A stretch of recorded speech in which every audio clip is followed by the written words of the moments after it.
अस्सलाम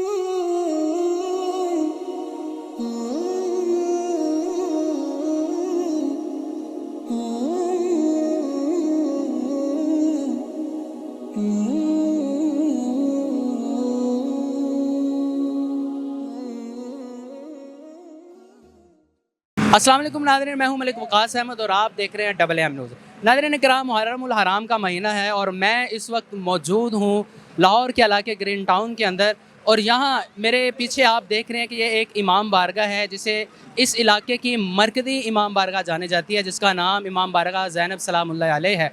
हम इस इमाम बारगाह के अंदर जाएंगे और इस इमाम बारगाह के जो मुतवल्ली हैं अली तिरमिज़ी साहब, हम उनसे पूछेंगे कि ये इमाम बारगाह कब से है, इसके इंतज़ामात कैसे किए जा रहे हैं। और दूसरी बात ये है कि इस इमाम बारगाह के साथ साथ ये जो इनका एक कॉन्सेप्ट ज़ुलझना का है, उसको तैयार करने में कितनी लागत आती है और किन किन चीज़ों से उनको तैयार किया जाता है, ये सारी बातें हम उनसे पूछेंगे, आपको भी बतलाएँगे। आप मेरे साथ रहिएगा। आइए इनसे बात करते हैं और पूछते हैं कि ये सारे इंतज़ामात कैसे करते हैं। आइए मेरे साथ।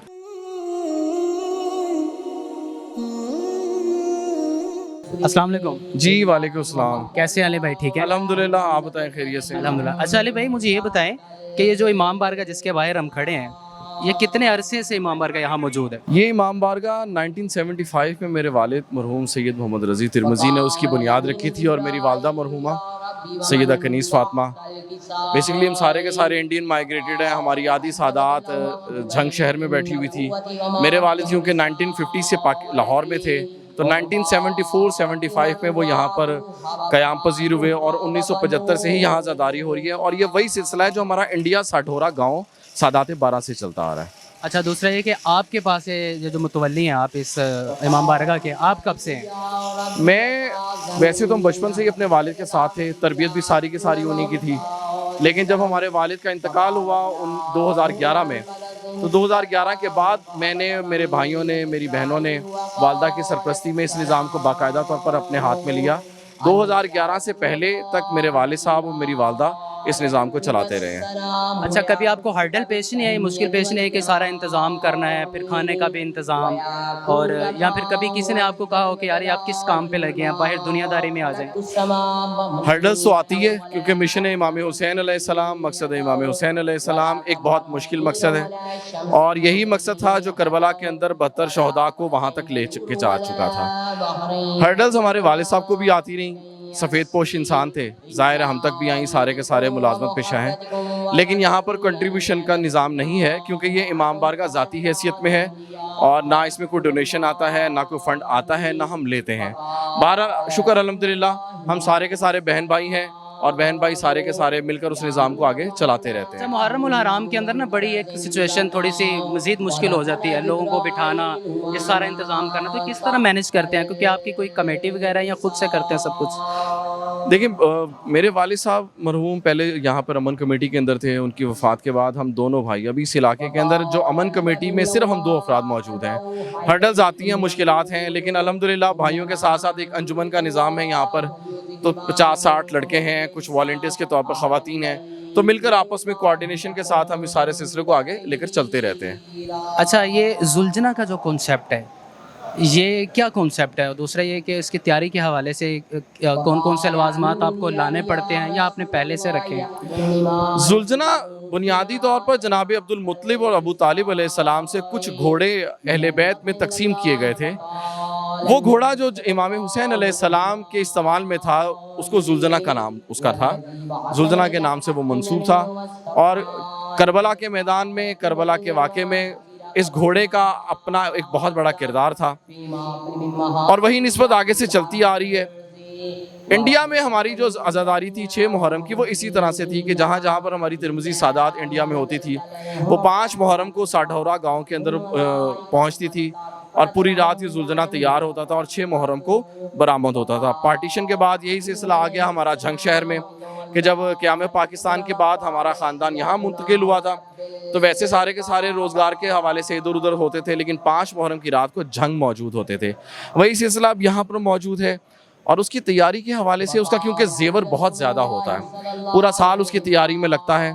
हमारे जो ज़ियारत के मुतवल्ली हैं सैयद ज़ाहिद हुसैन ज़ाहिद शाह साहब हैं, मालिक उनको बेबहा अपने ख़जाने से अता करें। उनके पास इस वक्त 3 ज़ियारात हैं और अपनी जेब से बग़ैर किसी हेल्प के, किसी डोनेशन के वो इसकी तैयारी करते हैं। पूरा साल का निज़ाम है, लाखों रुपए का इसका जेवर तैयार होता है, हज़ारों रुपए की इसकी खुराक है जो रोज़ाना की बुनियाद पर जुलझना के लिए इस्तेमाल की जाती है। अच्छा, ये कोई स्पेशल किस्म की नस्ल होती है इनकी, या कोई आम घोड़ा लेके भी हम उसे पाल सकते हैं और इस तरह का उसे ज़ेबो ज़ीनत कर सकते हैं? नहीं, ये बाकायदा एक नस्ल है, ये अरबिक नस्ल होती है। और जैसे जैसे आप वर्ल्ड में मूव करते जाएं, गूगल सर्च करें, तो दुनिया में जितने भी मिडल ईस्ट है, आप आगे यूरोप में चले जाएं तो घोड़ों की इकसाम है।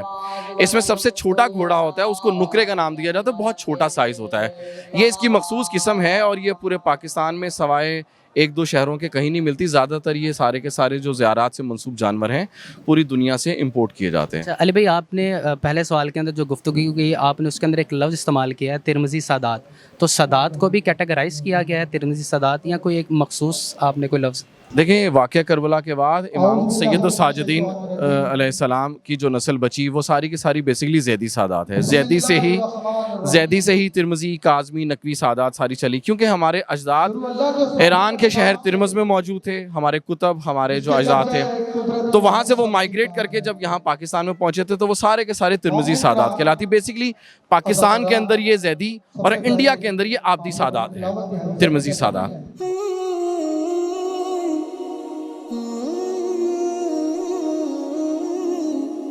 अस्सलाम वालेकुम। वालेकुम। सर अपना तारुफ करवाएं। मेरा नाम सलीम चौहान है, मैं अखबार नवीस हूँ।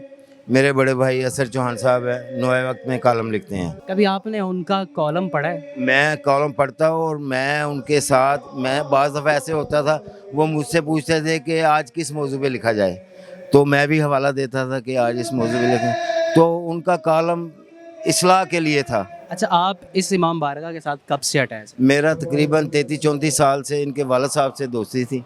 इनके वालिद साहब हमारी मिस्री शाह संगत है, इमाम बारगाह अल हसन।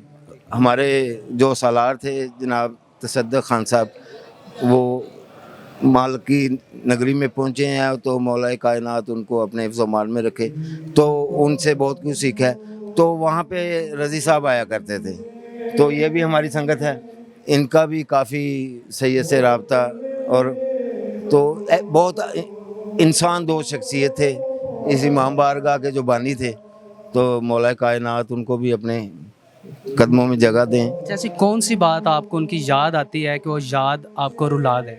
वो बच्चों के साथ बच्चे थे, बड़ों के साथ बड़े थे, और ख़ुद इतना अदब करते थे लोगों का कि लोग उनका अदब करने में मजबूर हो जाते थे। आज के दिन के हवाले से, मुनासबत से, क्योंकि मुहर्रमुल हराम है, ज़ाहिर सी बात है हज़रत हुसैन रज़ियल्लाहु तआला अन्हु का जिक्र भी होता है, उनकी मोहब्बत में क्या कहेंगे आप? देखें जी, बदबख्त है वो इंसान जो मोहम्मद व आले मोहम्मद को नहीं पहचानता।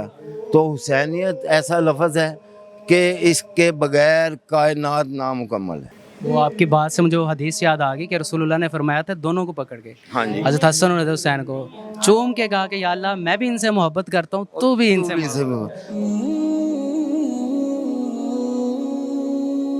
जी। नाज़रीन, मेरे पीछे आप देख रहे हैं कि एक पुलिस की नफरी भी मौजूद है, यहाँ SHO भी मौजूद हैं। आइए हम SHO से बात करते हैं और उनसे ये पूछते हैं कि यहाँ सिक्योरिटी के क्या क्या इंतजाम किए गए हैं। आइए मेरे साथ।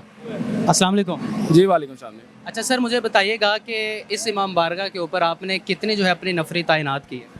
हमारे पास इधर हमारे 10 जवान हमारे हैं, 15 जवान डॉल्फिन के हैं, और 4 से 5 जो हमारी जैकेट हैं बुलेट प्रूफ जैकेट, और तकरीबन सारे के सारे मुसल्लह जवान हैं। अच्छा सर, ये अल्लाह ना करे अगर कोई यहाँ कोई हादसा हो जाता है या लड़ाई हो जाती है या कोई भी ऐसी कोई वजह बन जाती है, तो उसको निपटने के लिए क्या आपने पहले से तैयारी की रखी है इसकी? जी बिल्कुल, हमारे पास ये मेडिकल का कैंप भी मौजूद है, डबल 1 डबल 2 की गाड़ी भी मौजूद है, और इंशाल्लाह इस तरह का मामला भी नहीं होगा। चेकिंग ऑलरेडी हम कर रहे हैं, सर्च ऑपरेशन हमने ऑलरेडी मुहर्रम से पहले इधर अब तमाम इलाके में किया है। इंशाल्लाह हमारी सिक्योरिटी मुकम्मल है, अल्लाह पाक मेहरबानी फरमाएंगे। अच्छा सर, इसके अलावा जो आप सारे इंतजाम देख रहे हैं, उन इंतजामात को आप किस तरह कंट्रोल करते हैं? क्या आपने कोई एक ख़ास बंदा भी रखा है इसको सब कुछ देखने के लिए, या पूरी टीम आपके साथ कोऑपरेट कर रही है? जी बिल्कुल, हमारा फोकल पर्सन होता है जो इंतज़ामिया के साथ राब्ते में होता है, और जो छोटी छोटी चीज़ें जो डेली बाई डेली चेंज हो रही होती हैं वो हम कोऑर्डिनेशन करते रहते हैं इंतज़ामिया के साथ। बहुत शुक्रिया सर, बहुत थैंक यू। जी नाज़रीन, मुझे और मेरी टीम AM न्यूज़ को दीजिए इजाज़त। आपसे फिर मुलाकात होगी। अल्लाह हाफ़िज़।